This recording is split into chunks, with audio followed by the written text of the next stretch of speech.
एक बात सुन।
भेज रहा है, इसकी कोख से 8वां पुत्र होगा, वो तेरा काल होगा।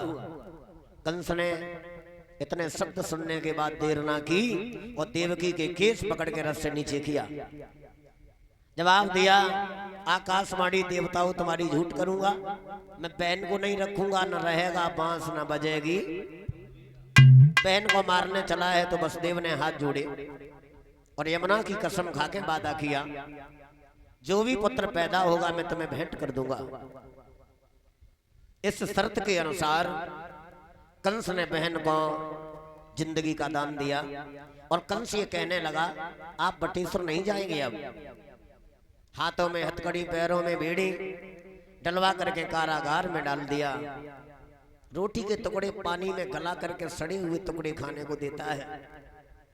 बहन के पहला पुत्र जब पैदा हुआ, जैसे ले जा करके वसुदेव ने कंस की सभा में रख दिया।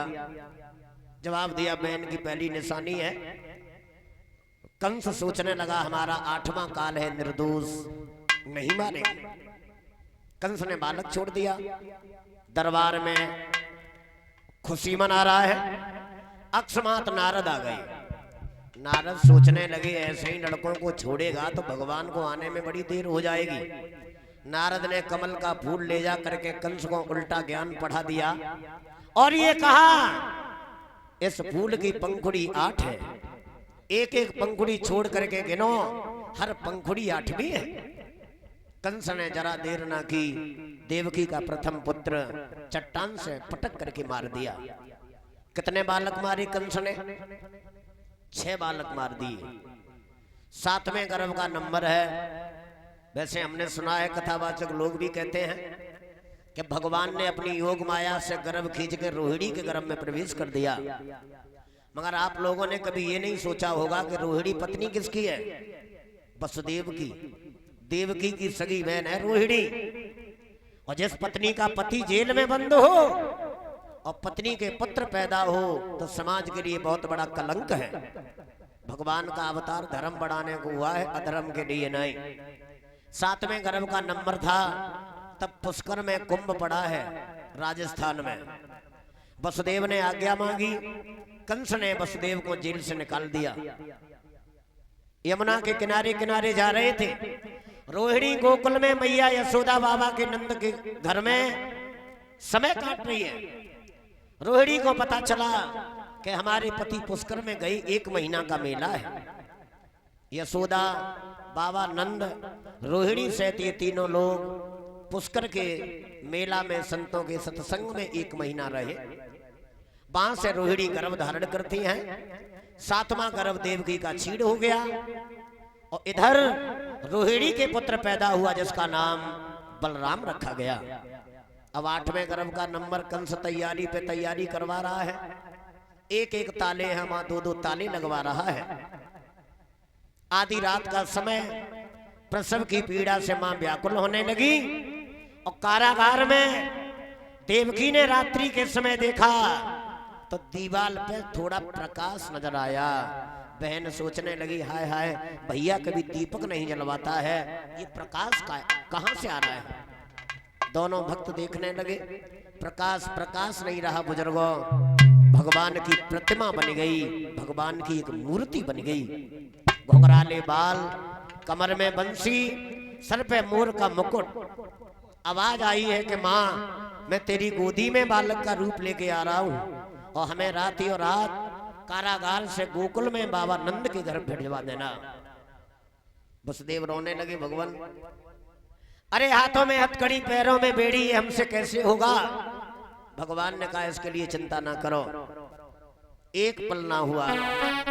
ताली बजा करके बोले आप लोग। ऐसा लगा कि जगमग जगमग होए और महल में जोरे धरो है दियो। ताली बजाते हुए सभी लोग।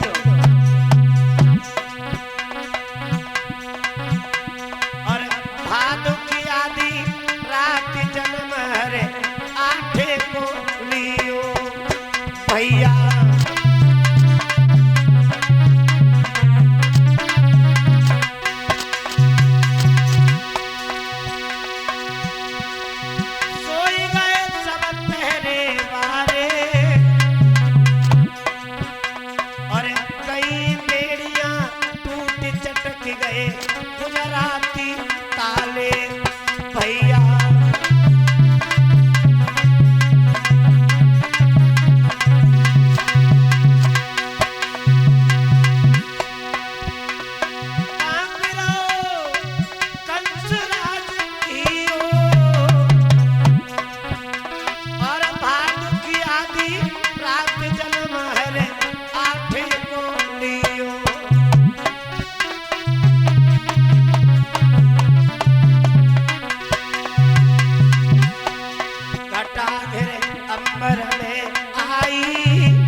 बादल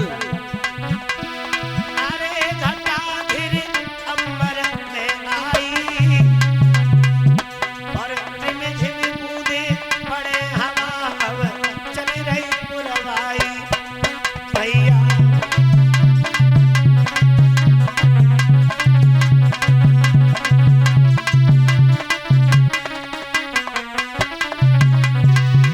आज वसुदेव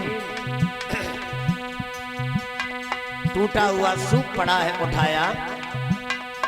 देवकी जो कूड़ा इकट्ठा कर देती कोने में वो घास फूस रखा, कन्हैया को लटाया, चले गोकुल की ओर। आ जाए वसुदेव। चले गए लाल को, चले भैले लाल को, गोकुल को जाने लगे, चले गए लाल को।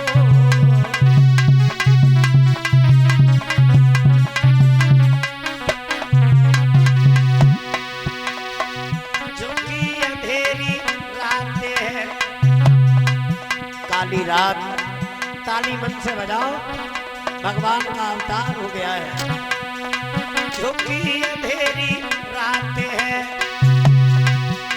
वसुदेव घबराने लगे, चल दिए लाल को।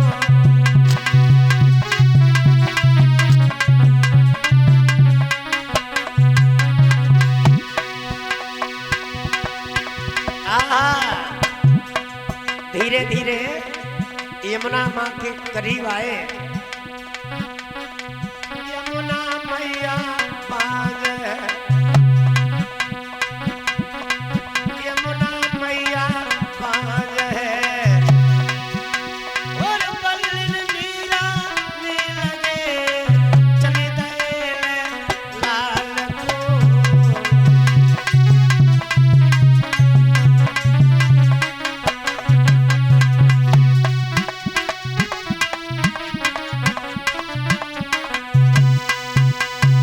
कन्हैया को सूप में रखा और आगे बढ़े। यमुना माँ ने देखा, वाह जी वाह, आज दुनिया के पिता निकले जा रहे हैं। हुआ क्या? यमुना मैया ने नीर बढ़ायो, ओहो, ओते प्रभु ने पैर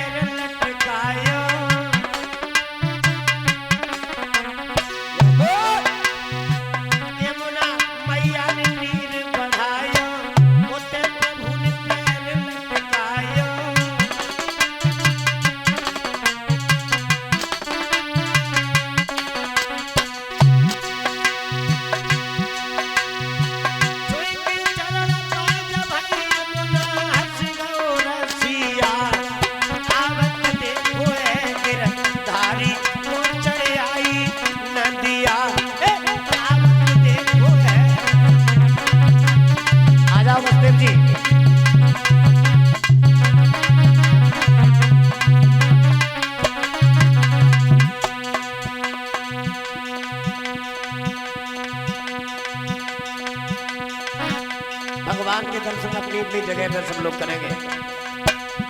नरेंद्र, माता बहनों को भगवान के दर्शन करा दो।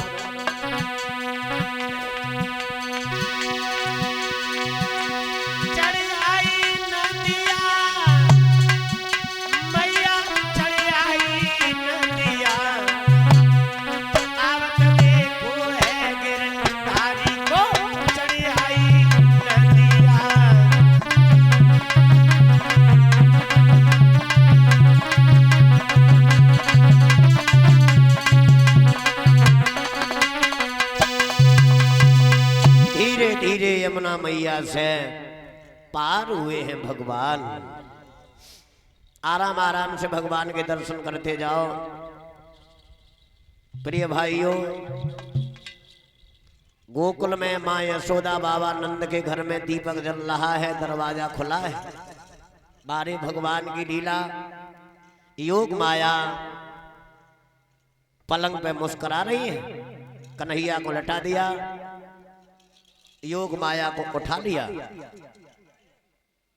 सूप में रख करके कारागार में आ गए। हथकड़ी बेड़ियां लग गई। पहरेदारों की निद्रा जब खुली, जब योग माया कारागार में रोने लगी, कंस ने बेटी को उठा के मारने का प्रयास किया। हाथ से छूट गई, आकाश में चंचला का रूप बना करके कहा, ए भोजराज कंस, जिसकी तुझे प्रतीक्षा थी, इंतजार था, उसका जन्म हो चुका है। गोकुल वाले ब्रजवासी पालन पोषण करेंगे।